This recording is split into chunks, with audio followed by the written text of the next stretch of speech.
Soya பட்டாணி புலாவ் செய்கிறதுக்கு குக்கரில் 4 டேபிள் ஸ்பூன் எண்ணெய் ஊற்றி பட்டை, லவங்கம், ஏலக்காய், பிரியாணி இலை சேர்த்து 2 பெரிய வெங்காயம் கட் பண்ணி போட்டுட்டு இஞ்சி பூண்டு விழுது, புதினா, கொத்தமல்லி இதெல்லாம் சேர்த்துட்டு ஒரு பச்சை மிளகாய் நீளவாக கட் பண்ணி போட்டு 3 தக்காளி சேர்த்து நல்லா வதக்கிக்கலாம். இப்போது சோயாவை சுடுதண்ணியில் ஊற வச்சு பிழிஞ்சி எடுத்து வச்சுக்கலாம். 2 டம்ளர் அரிசிக்கு 4 டம்ளர் தண்ணியை ஊற்றி ஊற வச்சுக்கலாம்.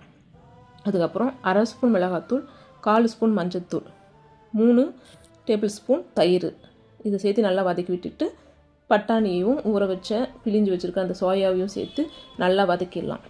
வதக்கிட்டு நம்ம தேவையான அளவு உப்பு சேர்த்திக்கலாம்.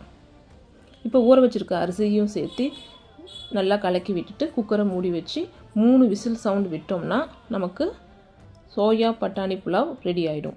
இப்போ இதில் நம்ம காரம் கம்மியாக போட்டிருக்கிறதுனால குழந்தைங்களுக்கும் பெரியவங்களுக்கும் சாப்பிட்றதுக்கு இது நல்லாயிருக்கும். நமக்கு தேவையான சோயா பட்டாணி புலாவ் ரெடி. நீங்களும் செஞ்சு பாருங்கள்.